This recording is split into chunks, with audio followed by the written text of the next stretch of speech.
Եթերում հեռանկարն է։ Խորհրդարանական ընտրությունների քարոզարշավը մոտենում է ավարտին։ Ընտրություններին մասնակցող քաղաքական ուժերը ներկայացնում են իրենց ծրագրերը եւ տեսլականը։ Այսօր հեռանկարի հյուրը հանուն հանրապետության ժողովրդավարության պաշտպանների դաշին կուսակցության վարչապետի տեխնացու Արման Բաբաջանյանն է։ Շնորհակալություն, պարոն Բաբաջանյան, մեր հրավերը ընդունելու համար։ Սկսենք նրանից, որ ձեր քարոզարշավի ընթացքում դուք մի թեզ առաջ քաշեցիք, որ ձեր նպատակը ոչ թե իշխանափոխությունն է, այլ ընդդիմափոխությունը։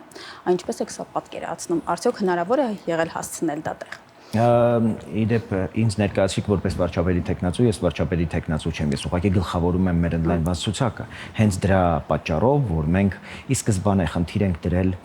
ընդդիմության փոփոխության, որովհետև հավատում ենք, որ ժողովուրդը տեր է իր իշխանությանը եւ հավասարապես պիտի տեր լինի նաեւ ընդդիմությանը։ Ընդդիմությունը այսօր անտեր է։ Ընդդիմությունը 2021 թվականից Պուտինն է Հայաստանում։ Եվ մեր առաջարկն է, որպեսզի ժողովուրդը տեր լինի ընդդիմությանը, որովհետև ընդդիմությունը եւս իշխանության ընդդիմադիր հատվածն է։ Սա ծայրաստիճան կարևոր է, այո, մենք հանդես ենք եկել այս նոր թեզով, որը ծայրաստիճան ամեն օր ավելի հաստատում է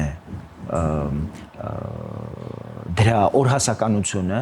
եւ նախորդին տեղի ունեցած բանավեճը ավելի ամրապնդեց դա, որ այդ մղձավանջը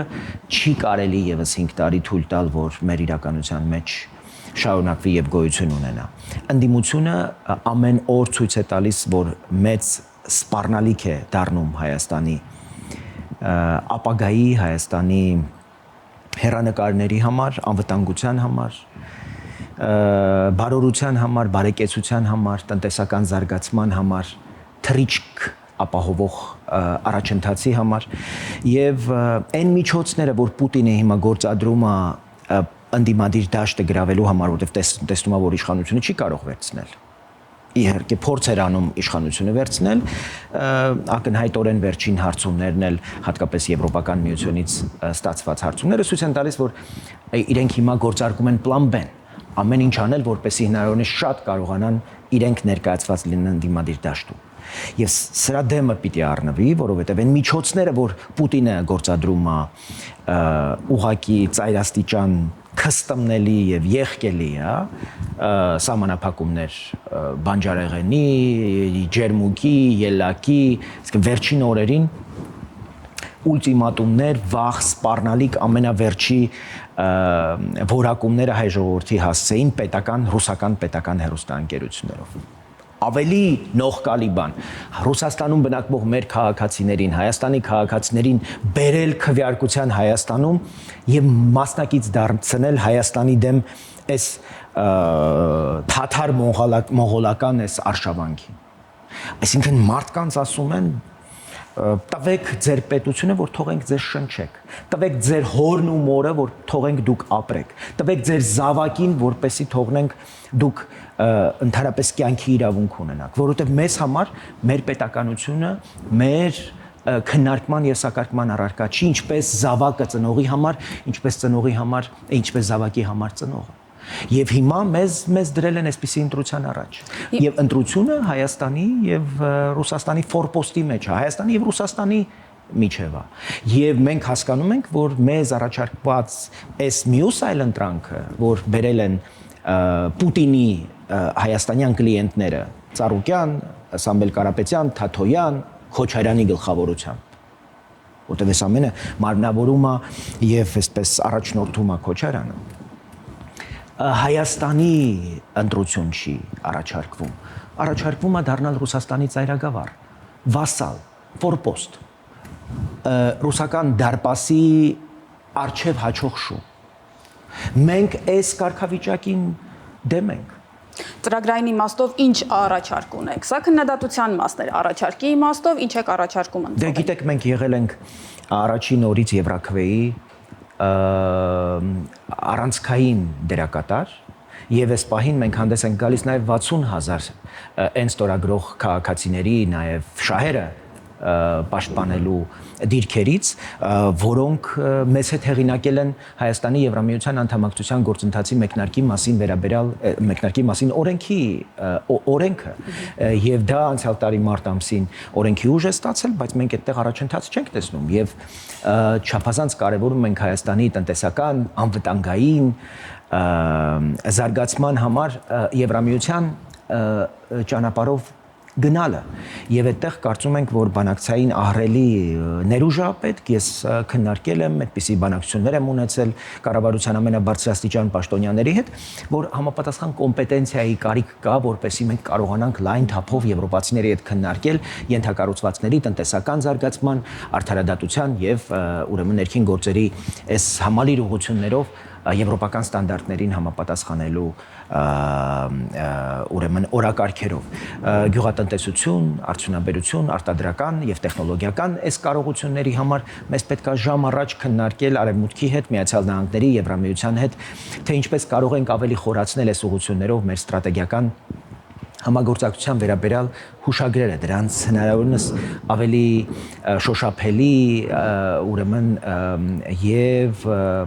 ուրեմն նյութականացնելու տեսանկյունից ինչպես կարող ենք ավելի արագացնել այս process-ները, որովհետեւ մենք տեսնում ենք, որ այս սահմանափակումները ավելի մեծ հրամայական են դարձնում նոր շուկաներ գտնելու, նոր գնողունակ շուկաներ գտնելու հարցը, թե ինչպես կարող ենք օրինակ միջանկյալ օրինակ մեր ապրանքատեսակների համար, գյուղմթերքի համար, ջերմուկի, կոնյակի համար օրինակ արտոնյալ մաքսային ռեժիմ ստանալ Եվրոպական միությունից, ինչպես դա տեղի ունեցել օրինակ Մոլդովայի եւ Վրաստանի պարագայում։ Հիմա պետք է DSFTA-ի շուրջ բանակցությունները արագացնել եւ ասոցիացման շուրջ ասոցիացման նոր պայմանագիր կնքել, կարծում եմ զուգահեռ ԵԱՏՄ-ից դուրս գալը արդեն դառնում է օրախնդիր հարց, ոչ միայն տնտեսական հերանեկարների տեսանկյունից, որտեղ մենք խեղդվում ենք, մեր տնտեսությունը խեղդվում է Եվրասիական տնտեսական միությունում, այլ ընդհանրապես կարծում եմ նույնիսկ եթե վերջին զարգացումները չլինեին, տնտեսական զարգացման հերանեկարների տեսանկյունից, օրինակ մեր հաշվարկները ցույց են տալիս, որ 13 տարում, իսկ մենք ԵԱՏՄ-ում արդեն 13 տարի ենք։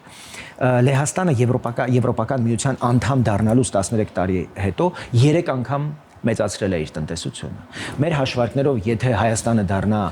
այսօր Եվրոպական միության անդամ, իր 25 միլիարդ հնա ունեցող տնտեսությունը կարող է առնվազն դարձնել 55 միլիարդ մոտավորապես։ Այսինքն այսպիսի հերանեկարներից հրաժարվել եւ գնալ շարունակել խեղդված մնալ Եվրասիական տնտեսական միությունում, խեղդված պահել մեր տնտեսությունը մի բան, որ մեզ համար ունի անվտանգային նշանակություն եւ կարեւորություն, որովհետեւ մեզ համար բանակի կարիքները առավելագույնս վճարելու համար մեզ պետքա գնողունակ տնտեսություն։ Մենք դեռ դրան անդրադառնանք, հիմա ձեր ծրագրում նշված է ազգային շահի վրա խարսխված արտաքին քաղաքականություն։ Այդ արտաքին քաղաքականությունում մնացած բոլոր պետությունները, որոնք արևմուտքից դուրս են, ինչպիսի տեղ են գրավում։ Այդտեղ շատ շնորհակալ եմ այս հարցի համար, որտեղ մենք կարծում ենք, որ առանցքը ազգային շահը դա հայկական պետականության պահպանությունն է, որտեղ մենք հավատում ենք, որ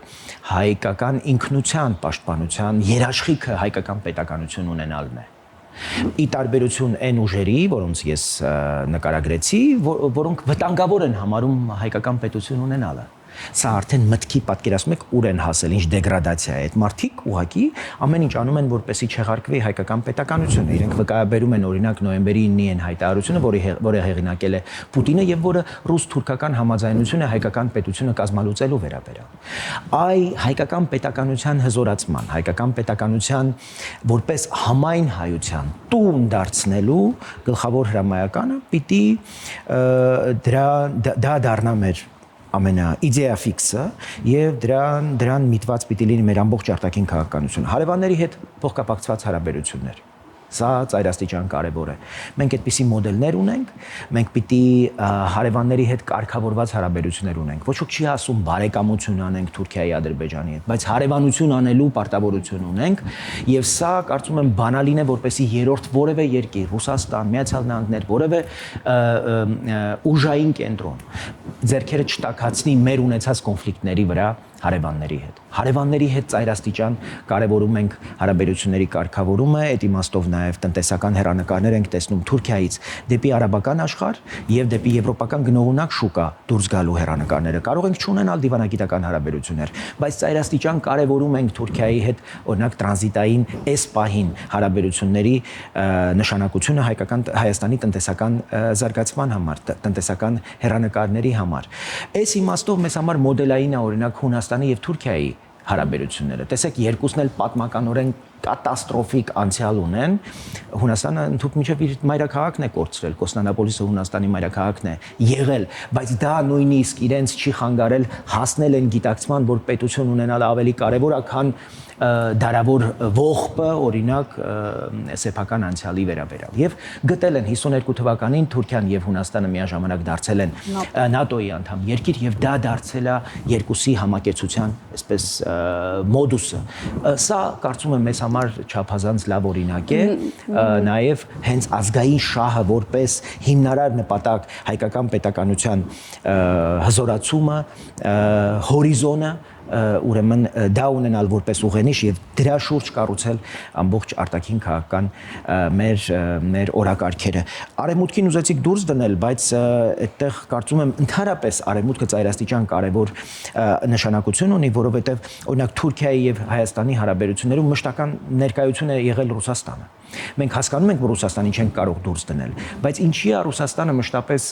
շահավետ եղել Թուրքիայի համար, որովհետև Ռուսաստանի նկատմամբ Թուրքիան մշտապես ունեցել է այն առավելությունը, որը հնարավորություն է ստեղծել միշտ Հայաստանի տարածքների եւ կյանքերի հաշվին պայմանավորվել։ Մեզ կարևոր է, որպեսզի մենք դաշնակցենք այնպիսի ուժեղ պետությունների հետ, ում նկատմամբ Թուրքիան չունի այն առավելությունը, որ ունի ռուսների նկատմամբ։ Եվ հետեւաբար այստեղ մեզ համար չափազանց կարևոր են դառնում եւ Եվրամիությունը, եւ Եվրամիության առանձին երկրներ, եւ իհարկե Միացյալ Նահանգները, եւ իրականությունը ցույց է տալիս։ 2020 թվականին Թուրքիան, Ադրբեջանը որոշեցին հարձակվել Հայաստանի վրա, այն ժամանակ, երբ մեր դաշնակիցը Ռուսաստանն էր։ Հիմա մենք ունենք խորը, այլևս նույնիսկ ստրատեգիական պայմանագրեր Եվրոպական միության առանձին երկրների եւ Միացյալ Նահանգների հետ, եւ որևէ մեկի մտքով չի անցնում Հայաստանի նկատմամբ ոտնձգել, բացի Պուտինից, որը ուզում է Ռուսաստանի այսպես ջանքերով, մեր հայրենակիցներին ներգրավելով, սպառնալիքներով, վախերով հավերժացնել հայ-ադրբեջանական կոնֆլիկտը, հայ-ադրբեջանական պատերազմը, որպես միակ հնարավորություն իր ներկայությունը ապահովելու։ Արտաքին քաղաքական կարևորագույն օրակարգային հարցերից է ընդհանրապես այլ պետության զինված ներկայության բացառումը մեր երկրից։ Հայաստանը պիտի կարողանա հարևանների հետ այնպիսի հարաբերություններ կառուցել, որ երրորդ երկրի ոչ մի ռազմական ներկայության կարիք չլինի։ Այսօր ըստ էության Հայաստանի եւ Թուրքիայի միջև կան երկկողմ հարաբերություններ, դրանք ընդհանուր միջև դիվանագիտական հարաբերություններին ձգտող իրավիճակ ունենք։ Եվ ռուսական ռազմական ներկայության կարիք չկա։ Մենք նախորդին մեր քարոզարշավի մի բաժինը նվիրել էինք ռազմաբազայի դիմաց բողոքի ակցիային, որ այդ ռազմաբազան այլևս արտաքին սպառնալիք չի չեզոքացնում։ Հակառակը մեր տեղեկություններով հաստատվում են փաստերը, որ այդ ռազմաբազան այս պահին ներգրավված է մեր ներքաղաքական գործընթացներին, հրահանգ են տալիս Հայաստանի քաղաքացի այդ ռազմաբազայում աշխատողներին քվեարկել Սամվել Կարապետյանի ուժի օգտին, Ռոբերտ Քոչարյանի ուժի օգտին։ Այսինքն ներքին սպառնալիք է ստեղծում այդ ռազմաբազան։ Ավելին տեղեկություններ ունենք, որ հետընտրական ինչ-որ ցնցումներ են պլանավորում Քոչարյանը եւ Սամվել Կարապետյանն ու Ծառուկյանը ու Թաթոյանի որպես պահուստային տեխնացու, որպեսի եւ դրանում հնարավոր է որ ներգրավեն նաեւ ռազմաբազան։ Հիմա սրա մասին պիտի խոսենք, սա ազգային շահ է մեզ համար եւ արտաքին քաղաքական օրակարգային հարց, որ մենք ժամ առաջ կարողանանք 2010 թվականին Մեդվեդև-Սարգսյան այդ բանակցված եւ կնքված այդ համաձայնությունը 2043 թվականին ավարտվող այդ պայմանագիրը պիտի վերացվի։ Ինչպես նաեւ Քոչարյանի թողած ժառանգությունը երկաթուղու կոնցեսիոն կառավարման հետ կապված շատ լուրջ առաջիկայում զարգացումներ են սպասվում, որտեղ TRIP-ը հայ-ամերիկյան այդ կարևոր պայմանավորվածությունը առանցքային նշանակություն ունի ոչ միայն Հայաստանի, այլև Կենտրոնական Ասիայի եւ Հարավային Կովկասի տնտեսական բարեկեցության համար։ Սա տնտեսությունը, արտաքին քաղաքականությունը, այս փոխկապակցվածությունը եւ տարածաշրջանում Հայաստանի նշանակությունը, դերը մենք չենք կարող նստել, սպասել, տեսնել թե ռուսները համաձայն են կոնցեսիան տալ Հայաստանին, թե ոչ։ Մենք իրենց առաջարկել ենք եւ հունիսի 7-ի ընտրություններում նաեւ ընդդիմության այս ուժերի Քոչարյան, Ծառուկյան, Թաթոյան, Սամվել Կարապետյան նրանց տեսարակարար կշռի չափն է որոշելու մեզ կհաջողվի ազգային օրակարգերը առաջ տանել, թե ոչ, այդ թվում նաև կոնցեսիան ռուսական դադարեցնել, այդ թվում նաև ռուսական եւ ընդհանրապես որևէ ուժային ներկայություն Հայաստանում թույլ չտալ։ Իրանը մեզ համար ծայրաստիճան կարևոր երկիր է, այդ չի քննարկվում, բայց նույնքան կարևոր է ընդհանրապես մերձավոր արևելքը, արաբական աշխարհը եւ կարծում եմ, որ մենք այդտեղ ահռելի գործ ունենք անելու եւ մեր տնտեսական ստանդարտները, չափորոշիչները պիտի բարձրացնենք, որպեսզի կարողանանք Էմիրատներ, Քաթար, մեր գյուղատնտեսական ապրանքները, ջուրը, կոնյակը կարողանանք հասցնել։ Բանակը եւ անվտանգությունը եւս ձեր ծրագրում կարևոր տեղ է զբաղեցնում, ինչպիսի մոդել է պատկերացնում դրա զարգացումը։ Համապարփակ ուրեմն պաշտպանության համակարգը մեզ համար ծայրաստիճան լավ օրինակ է, որպես կոմպակտ երկիր, կարծում եմ, արդեն ցույց է տվել իր արդյունավետությունը։ Ֆինլանդիան 5 միլիոնանոց բնակչությամբ պետություն, որը ի վիճակի է դառնում 72 ժամում դառնալ 1 միլիոնանոց բանակ։ Կարծում եմ, որ այս հերանեկարը պիտի դառնա մեզ համար որպես ուղեցույց։ Ֆինլանդիային հետևեց շվեդական օրինակը, նաև մերձբալթյան երկրները գնացին այդ օրինակով եւ կարծում եմ, որ կոմպակտ երկրի համար այդպես շատ արագ մոբ ուժերը վերակազմավորել եւ յուրաքանչյուր անհատ պետության մեջ այսպես երիտասարդ տարիքի յուրաքանչյուր մարդ պիտի այդքան գիտելիք ունենա, որ հնարավոր էսկալացիայի, հնարավոր պատերազմի սպառնալիքի պահին ու իմանա իր դերը, իր նշանակությունը եւ մոբը ամենևին չի զիջում կանոնավոր բանակին։ Ֆինլանդիան ունի 80 հազարանոց կանոնավոր բանակ։ Մենք ունենք դրանից ավելի պակաս եւ ես կարծում եմ մենք ունենք նաեւ ներուժ, օրինակ 300 հազարանոց մարտունակ բանակ ունենալու այդպիսի սպառնալիքի դեպքում։ Այսօր մեզ այս մոդելը նաեւ կյանքի կոչելու հնարավորություն եւ առիթ են տալիս եվրոպական երկրները, ում համար սրանք արդեն աշխատող մոդելներ են եւ կարծում եմ մենք հենց այս ճանապարհով էլ պիտի ընթանանք։ Տնտեսական մրցունակության առումով դա եւս կարևոր կետերից մեկն է ձեր ծրագրում, եթե որոշում կայացնելու հնարավորություն ունենաք, ապա 3 ամենակարևոր կետերը, որոնք կարող եք այս ուղղությամբ իրականացնել։ Դե գիտեք, Եվրոպական միությունը ինքը տնտեսական միություն է ի սկզբանե եղել։ Ինքը ունի այս պահին նաեւ անվտանգային կարևորություն եւ նշանակություն Հայաստանի համար, բայց տնտեսական կարողությունները եւ դիմակայունությունը երկրի մեծապես պայմանավորում են ուրեմն մեր հաջողությունները արտադրության, արդյունաբերության, տեխնոլոգիայի, էներգետիկ կախվածությունը էապես նվազեցնելու այս ուղղություններով։ Մենք հասկանում ենք եւ մեր հանդիպումները մարզային բնակավայրերում ցույց են տալիս, որ